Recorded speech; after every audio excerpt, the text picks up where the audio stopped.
Everyone, तो आज हम जा रहे हैं मॉल विद माय फैमिली। तो मैंने सबसे पहले अपना बेस कर लिया, जिसके लिए मैंने अप्लाई किया स्वारोस्की का माय ग्लो टिंटेड मॉइस्चराइजर, जो एक अच्छा सा ग्लो दे देता है। देन आफ्टर मैंने थोड़ा अपना डार्क स्पॉट हाई करने के लिए फाउंडेशन अप्लाई कर लिया। मैं थोड़ा हाथ से ही अप्लाई करती हूँ, मुझे उससे ज़्यादा मुझे अच्छा लगता है इंस्टेंट ऑफ ब्लेंडर यूज़ करना। फिर मैंने थोड़ी सी लिपस्टिक लगाई। फिर मुझे प्रॉब्लम आ रहा था कि मैं हेयर अपने कैसे यूज़ करूँ, क्योंकि मेरे हेयर पे लग रखा था ऑयल। तो मैं ओपन हेयर तो बिल्कुल भी नहीं छोड़ सकती थी। तो मैंने जल्दी से एक सिंपल सा हेयर डू कर लिया, क्योंकि ये इजी भी है और थोड़ा ठीक भी लगता है देखने के लिए। एंड देन आफ्टर मैंने थोड़ा सा काजल अप्लाई कर लिया। आईलाइनर मेरे से बिल्कुल भी लगता नहीं है राइट। एंड देन आफ्टर बारी आई थी गोकू को रेडी करने की। मतलब वो इतना ज़्यादा परेशान कर देता है कभी कभी रेडी होने में। Me and with my husband, हम दोनों लग जाते हैं उसको रेडी करने के लिए। एंड फिर फाइनली मैंने उसकी छोटी सी पोनी टेल बना दी, क्योंकि उसके बाल बहुत बड़े हो रहे हैं। क्योंकि ड्यू टू वर्क हम बिजी थे, थोड़ा जा नहीं पाए सैलून। लेकिन सून आपको उसका नया हेयर कट भी देखने को मिलेगा। फिर हम उसको रेडी करने के बाद डिसाइड हो रहा था कि उसका खाना कैसे करे कैसे नहीं। फिर मैंने उसका खाना बना ही लिया। फाइनली मैं हो गई रेडी। तो उसका मैंने खाना में बनाया था चीला, जो कि मैं उसके साथ मोस्टली लेके जाती हूँ। बाहर का खाना अवॉइड ही करना चाहिए बच्चों के लिए। तो हमने ब्रिज क्रॉस किया, पहुँच के लोकेशन के पास। फिर फाइनली हमारा मॉल आ गया, इंटीरियर्स या फेवरेट मॉल, क्योंकि बहुत ही पुराना मॉल भी और अच्छा मॉल भी है। शादी के बाद मैं पहली बार यहाँ पे ही आई थी। एंड देन आफ्टर ये है favourite toy area me and Goku का ऑल्सो। मुझे इतने अच्छे लगते हैं टॉय लेकिन यहाँ से निकलते ही नहीं है। फिर आई है टॉय राइड ट्रेन। गोकू तो इसको देख के इतना एक्साइटेड हो गया, मतलब उसको था कि यार मुझे तो बस देखना ही है, ऐसे मुझे छोड़ दो छोड़ दो। मेरे हस्बैंड उसको बोले कि चलो चलो। वो इतना सरप्राइज्ड भी था और इतना एक्साइटेड भी था उसको देख के कि यार ये तो मैं कार्टून्स में देखता हूँ, ये कहाँ पे आ गई। एंड देन फिर उसका आया फेवरेट पार्ट, टॉय स्टोर। मतलब हम डीआईवी में चले गए, कुछ मुझे स्टोरेज वगैरह सामान लेना था। तो उसको तो मतलब एक गोल्डन अपॉर्चुनिटी मिल गई कि भाई मुझे को तो टॉय चाहिए ही चाहिए। वट, मैं इतनी मुश्किल से उसको बचा रहे थे कि मत करो, लेकिन वो सुनने वाला नहीं है, क्योंकि वो समझ ही नहीं आ रहा है ना। देन उस कुछ टॉय तो उसने बाहर ही निकाल दिए। फिर फाइनली मेरे हस्बैंड ने ट्राई किए मोमोज, क्योंकि उनको मोमोज फेवरेट पसंद है। एंड गोकू भी एक्साइटेड हो रहा था कि मुझे भी खिला दो, लेकिन मैं उसको साथ साथ उसका भी फूड ट्राई करा रही थी। अब उसको ऐसा होता है कि मुझे नीचे मत उतारो, मतलब वैसे तो वो चलने लगा है, लेकिन फिर भी उसको बाहर जाके होता है कि मुझे गोद में उठाओ गोद में उठाओ।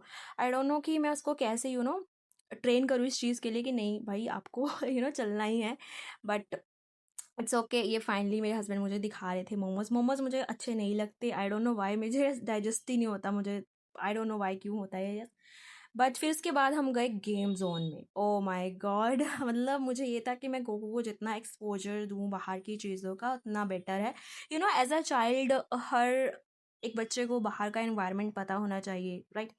तो गोकू यहाँ पे देख के पहले तो वो नर्वस सा हो गया कि यार, उसको डरने लगा कि इतना ज़्यादा साउंड म्यूज़िक हो रहा था वहाँ पे।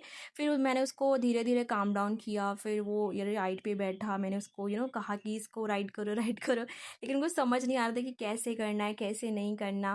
बट फिर भी वो धीरे धीरे कंफर्टेबल होने लगा। यहाँ पर भी उसको ये था कि मुझे गोद में उठा लो गोद में उठा लो।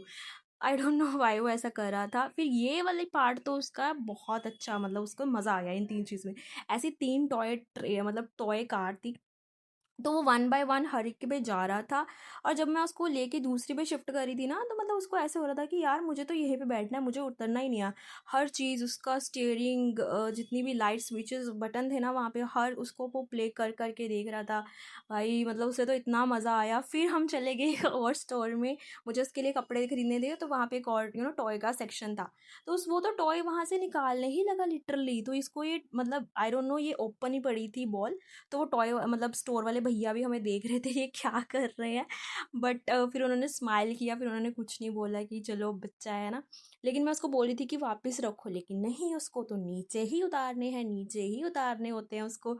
और भैया उसको बोल रहे थे कि बेटा नो नो, लेकिन भाई मैं नहीं मानूंगा। मतलब उसको तो वन बाय वन एक टॉय निकालनी है। फिर भैया ने उसको ये बॉल दे दी, लेकिन देखो इसने क्या हाल किया बॉल का। उसको खाए, बेसिकली थर्माकोल की बॉल थी जो पेंटेड थी, उसने मतलब पूरी ख़राब कर दी। जब हम उसके ले रहे हैं और ये पूरा लिटरली ऐसे मतलब नौटंकी कर रहा है, मतलब आंसू नहीं आ रहे, लेकिन वो ऐसे रो रहा है लिटरली। मैंने कहा भाई पता नहीं। फिर मैंने उसको फाइनली दे दी, लेकिन मैंने उसको डांटा कि नहीं भाई आगे से नहीं करना। फिर मैंने उसके लिए कुछ हुडीज सेलेक्ट की।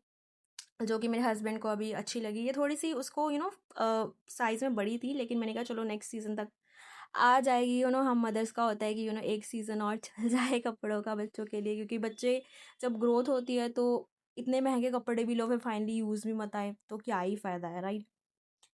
एंड देन अब हमारा पार्ट था थोड़ा एक्सप्लोर करना, फिर से टॉय ट्रेन आ गई और फिर वो उसको देख के एक्साइटेड हो गया। वैसे ये काफ़ी अच्छा इनोवेटिव वे है। एंड देन फिर हमने थोड़ा सा इधर उधर वॉक किया, एक्सप्लोर किया। वो अपने पापा को देख रहा था और साथ ही टॉय ट्रेन देख रहा था कि भाई ये तो अच्छी चीज़ है।